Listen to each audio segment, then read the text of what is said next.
Hey, everybody, what's going on? Jeff Rieger, another episode of the Daily Ticket. This one for Wednesday, October 18th, 2023. How's everybody doing? I hope good. I'm doing fantastic, I must say. I'm about to give you maybe a little too much information. I was on a run today. Usually, I do my best thinking on a run, on the toilet, or in the shower. I think that's like everybody, right? Shower, usually number one, run two, on the toilet, number three. My best thinking. Yeah, I wonder how good my best thinking actually is, to tell you the truth. And I swear I'm not just telling you this because let's try this again. Jesus Christ.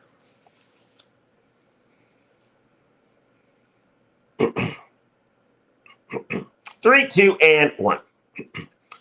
Hey, everybody, what's going on? Jeff Rieger, another episode of the Daily Ticket. This one for Wednesday, October 18th, 2023. Getting close to Halloween, people.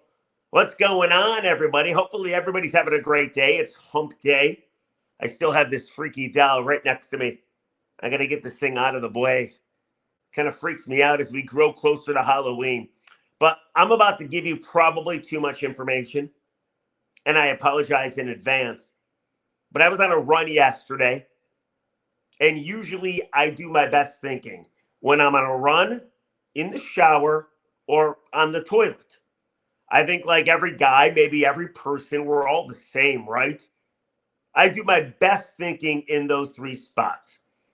So I'm on a run yesterday down Ford Road. And I'm not just saying this so you know that I run, because it's miserable. Running sucks. I mean, it does the trick, right? I run 4 miles a day. You should not be proud of me because then I just shove my face with burritos. In my warped mind, I think to myself, if I run enough, I can eat whatever the hell I want. My wife tells me that doesn't work. But what are you going to do? I'm not going to stop eating poorly, so I might as well try to mix in a run. But anyway, so I'm running down Ford Road. I live in Canton. And the start of the run is always the hardest part. You know, the first 2 minutes, if you get past the 2 minutes, you're good to go. You can finish the run. But the first 2 minutes is agony. I'm an old guy. I'm 48. There's a lot of pain involved. My joints are flared up. I got arthritis all over the place. It's a brutal 2 minutes. All I can think about is going back to my Barcalounger and cracking open a box of white cheddar Cheez-Its, which, by the way, are delicious. You ever have them? Go get some. I should do ads for them. My God, they're best snack ever. But anyway, so as I get past the first 2 minutes, it's always a good feeling because then the pain goes away and you realize that you're in for the long haul. And running is a great thinking sport. Whatever pops in your mind, it's like meditation while you sweat, to tell you the truth. So yesterday, I was all over the place. I get so deep in thought that I almost get hit by a car almost every time I run. I'm not even kidding. I think it's their fault, but it's probably not my fault because I'm not paying attention. But yesterday, I started off by thinking about the Phillies, right? How much fun those games look. How good Nick Castellanos has been. Have you seen how good he's been in the postseason? Just unbelievable. Not to mention their playoff song is so cool. Dancing on my own. Sorry, I'll never do that again. I apologize. Oh, it's so good, though. I think a lot of people I know have downloaded it. Those Phillies games look like a blast to be at. Maybe one day in Detroit we can do the same, right? But as the run goes on, my thoughts drift away. Then other thoughts come to me. And for some reason or another, and I don't exactly know why, but I started thinking about the Lions and how good they are. And what's the most impressive thing about this stretch they're on? I don't know if anybody does the Barstool, but I follow Barstool. I look at Barstool's tweets. Every week they tweet out their rankings of how good teams are. Do you know for the first time ever, the Lions were in the juggernaut category, which is like the best category of the entire thing? I talked about Jared Goff yesterday, how he's been unreal. He should be a serious MVP candidate. I started to think about Craig Reynolds' block the other day and how I had this great name for it, but it came to me way too late. You know, they call Craig Reynolds Netflix. You hear Netflix, you automatically think Netflix and chill. I dubbed the name Netflix and Kill. Pretty good, right? I was very proud of myself. But I had nowhere to use it because it was already hours after the Reynolds block. But you get it? Netflix and Kill because he almost killed a guy. It was that amazing of a block? Yeah. So I thought about that. And then for some reason, as I get to like the 2 mile mark, Matt Patricia pops into my head. I don't know why. I haven't thought about Matty Patty in quite some time. Matt Patricia was a disaster. Holy cow. Talk about hitting rock bottom before you actually get it done with Dan Campbell, who's been absolutely outstanding for the Lions. So I'm thinking about Matt Patricia. What an awful football coach. I remember one time he created like 100-page dissertation as to why he decided to practice outside on the cold day. I think it was raining too. Like, Matt, bro, you're the coach. You don't have to tell the media anything but, I'm the coach. I wanted to practice outside. But no, Matt had to be the smartest guy in the room. He went to RPI. He was a legit rocket scientist, if you remember. I always joked back in the Matt Patricia era because all you could do was laugh or you would have cried. I always joked that thank God he chose football as an occupation because could you imagine that guy working for NASA? I mean, that would have been dangerous. So I stopped thinking about Patricia. And then, of course, my thoughts blended into Dan Campbell, how good he is. And I started thinking to myself, what a freaking upgrade. Like, unbelievable, right? Dan Campbell's in 2 years and 6 games has figured out how to do something in Detroit that no other coach in Detroit has ever figured out how to do. How to change the culture. Like every coach that came through Detroit and the Allen Park and the Silverdome before that, they all said the same damn thing. We're going to change the culture. Marty Morningwig, Rod Marinelli, Steve Mariucci, Jim Caldwell, Matt Patricia, Jim Schwartz, and they all eventually got lionized. Every coach wanted to run from the awful past.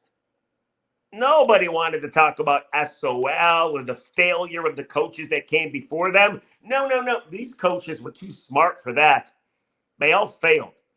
They all had a shelf life of about 3 to 4 years. Maybe Wayne Fontes was around a little longer. Jim Caldwell was probably the one guy that did not get lionized.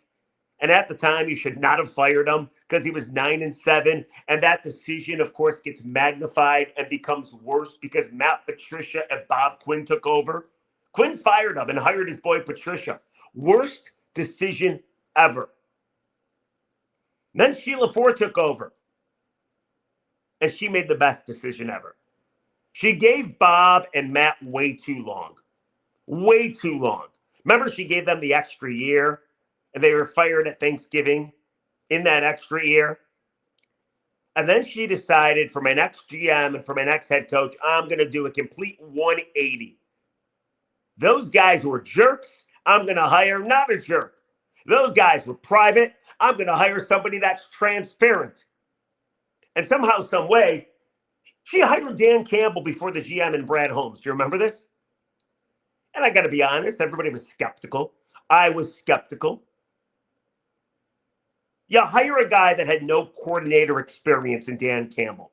All he had was the interim tag in Miami for 11, 12 games, right? That's who you hired. The media didn't believe it was going to work. The national media sure in the hell didn't believe it was going to work. And then, of course, Dan Campbell, when he got the job, said this. Take a listen. I think you remember. Here's what I do know is that this team is going to take on the identity of this city, all right?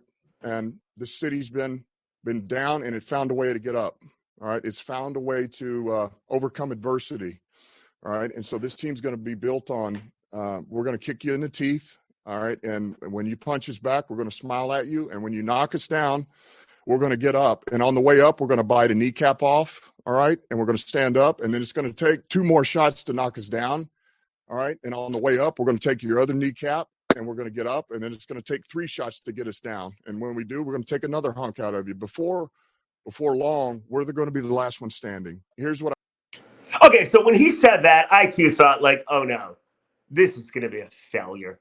this is going to be a disaster, right? I remember the national media was outraged that Dan Campbell got the job. Stephen A. Smith from ESPN, I like Stephen A. Smith. He pointed out that Campbell was 10-38 as a Lions tight end. And he said, listen, this is who you are. This is your track record. So to go up and say you're biting kneecaps, I mean, my goodness, you might want to fire the guy on the spot. I don't want to speak for Stephen A. This was Stephen A. Smith when asked about Dan Campbell's kneecap comments. Take a listen, shall we? That is your resume with the Detroit Lions as a player.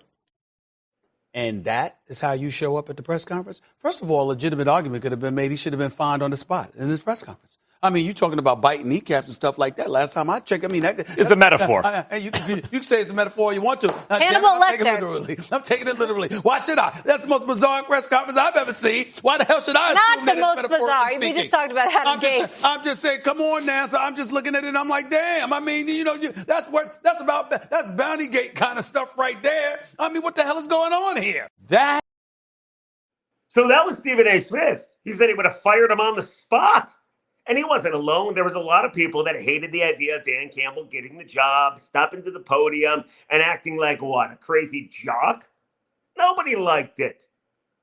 But there was one line that Dan Campbell had, and I remember this so vividly. One line that Dan Campbell had that at least turned me a little bit. Now, don't get me wrong. I thought he was going to fail. I'll be honest with you. I'm always honest. I thought he was going to be a disaster, just like every coach that came before him. But he said this line at his press conference, and it made me perk up. Take a listen. I wanted this job bad because I felt like I knew this community. I played here. All right. Here's what I know. Just as an overall philosophy, you're going to say, well, what's this team going to be? What's it not going to be? Here's what I know. All right. I know that Detroit's made up of great people, some really good people. All right. This community is strong. This place has been kicked, it's been battered, it's been bruised, and I can sit up here and give you coach speak all day long. I can give you, hey, we're going to win this many games. I can't. None of that matters, and you guys don't want to hear it anyway. You've had enough of that shit. So, and he did apologize for saying shit. But my God, when he said that, I remember where I was, and I thought to myself, wow, what a concept. Finally, you get a guy that actually understands the pain and the torture of the fan base. Remember Adam Gase? Disaster of a head coach, but he was from Ypsilanti. He went to Michigan State. I thought the Lions should have hired him simply because he worked in Detroit with the Lions. He knew the disaster that it was back then, and maybe a guy with inside info that was from Detroit that experienced it firsthand could help make a difference. I thought the same thing about Dan Campbell. He played here when the team was 0-16. Didn't play in a lot of those games, but still. Another rabid fan base. He probably knew this could be a football hotbed. And he wanted to win. Dan Campbell's the one guy that's not running from the past. Dan Campbell's the one guy that doesn't give a damn what you think of him. Dan Campbell's the one guy that has yet and will not, I don't think, get lionized. That's amazing. I don't know how he did it. Death, taxes, Lions coaches getting lionized. It's a tradition as long as we've all been alive, as the human race has been around, correct? Dan Campbell's the one that hasn't been, though. And he's changed the culture. Whether you believe it's just a tag word in grit or not, it's true. Look at everything Dan Campbell's been through.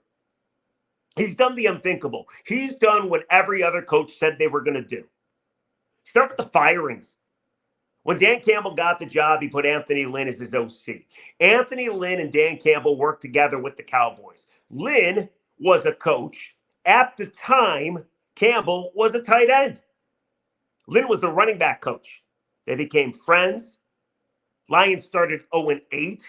Lynn was demoted. Ben Johnson got the play calling duties along with Dan Campbell. And next thing you know, after the season, Lynn and Campbell parted ways. Just didn't work. Campbell fired him. It was the right choice. First of all, he gave the play calling duties eventually to Ben Johnson. And Ben Johnson is the one good thing that Matt Patricia did, by the way, in Detroit, because Patricia, believe it or not, brought Ben Johnson in. But when you're a head coach and nobody trusts you and you have no experience and you hire an OC and you whack them after the first year, yeah, you did what was right, but people are going to start to wonder, this guy's got no idea what he's doing. He's hiring a guy just to fire a guy. A lot of guys won't fire somebody simply because they hired him. Campbell didn't care. Lynn and him had a mutual parting of the ways, and now look at this offense. It's the right decision. But it wasn't just Anthony Lynn. What about last year? Defense was horrendous, truly woeful. Remember the game against, was it Seattle, where they could not get the Seahawks to punt? Campbell decided it was time to make another move. He fired Aubrey Pleasance, who at the time was the defensive backs coach and the pass game coordinator. At the time, Campbell called it a tough decision. All of a sudden, the defense got better.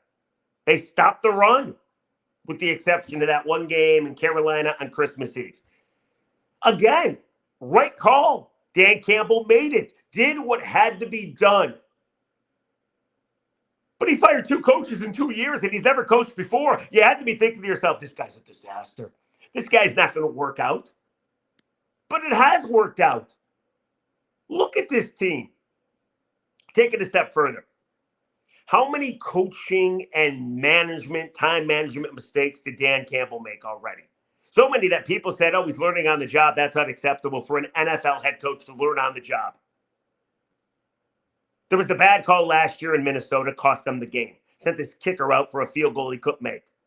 There was the decision on Thanksgiving last year against the Bills, could have lost them the game.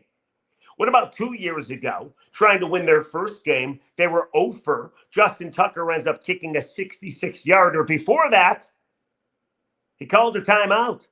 He allowed Lamar Jackson to compose himself, convert a 4th and 19, only for Tucker to rip the hearts out of Lions fans. That was a bad decision by Dan Campbell. But he's learned from them all. He's learned from them all. Another bad decision, we think, was in the Seattle game. Just this year, second game of the season. Lions lost that game. And Dan Campbell, Mr. Aggressive, Mr. Dan Gamble, as I like to refer him to, or as, he decided to get all conservative on the last drive of the game in regulation. He was going for the tie and not the win. He was willing to allow the game to be decided by a coin flip, which it was. Seahawks won it. Afterwards, he said, listen, I had my offense in end of half offense instead of end of game offense because essentially he was playing for a tie. I thought it was silly. I thought it was stupid. Guess what? They've won 4 straight since. After the game, Dan Campbell said, this is good for us. I thought that was a dumb thing to say. I kind of understood it, but probably a dumb thing to say after the entire world is expecting better from the Detroit Lions. He was right. I was wrong. He gets paid a lot. I don't. He's smart. I'm not. He also said, and it was on our morning show, Stoney and Jansen, that he pretty much pressured everybody the week after Seattle.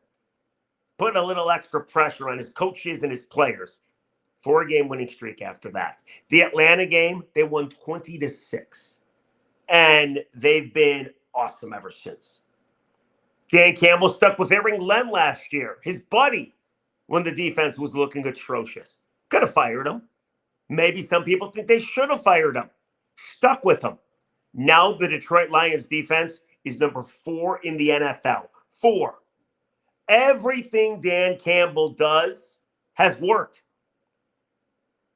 Remember Sheila Ford Hamp having to come out and give him the vote of confidence? The team was 1-5.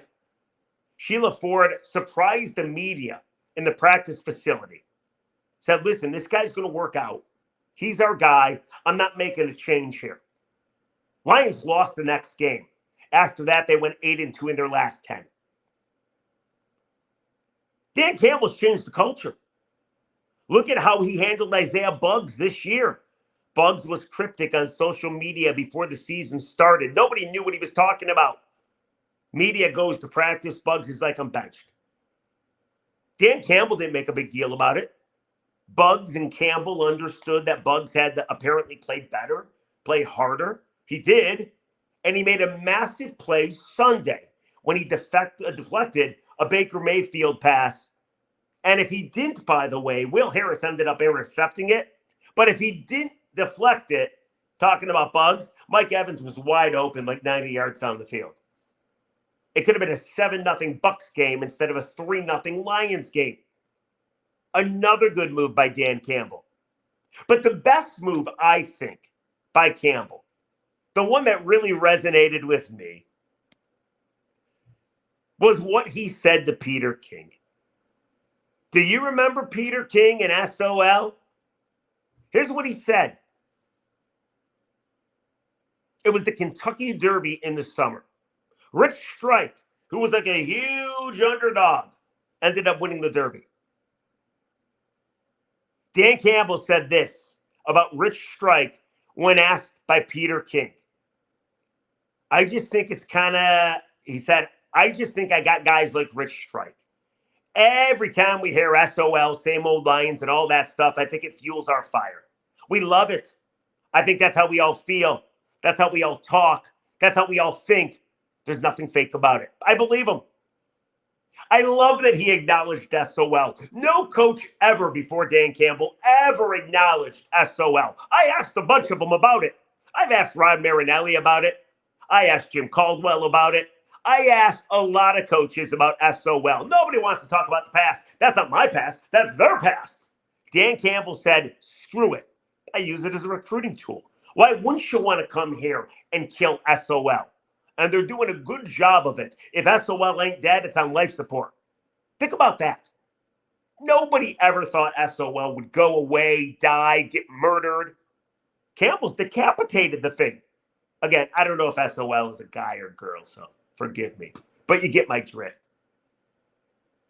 As soon as Campbell talked about SOL, I was all in. Good for him. It's one thing to acknowledge it and to be able to use it as a teaching tool. Like, hey, this has happened on not our watch, but our organization's watch. So why don't we pretty much change it? Or we can stand by and do nothing and I'll get fired too. As I'm running down Ford Road, I'm thinking about this and I'm like, my God, Dan Campbell has done everything every other Lions coach has never been able to do. Ever.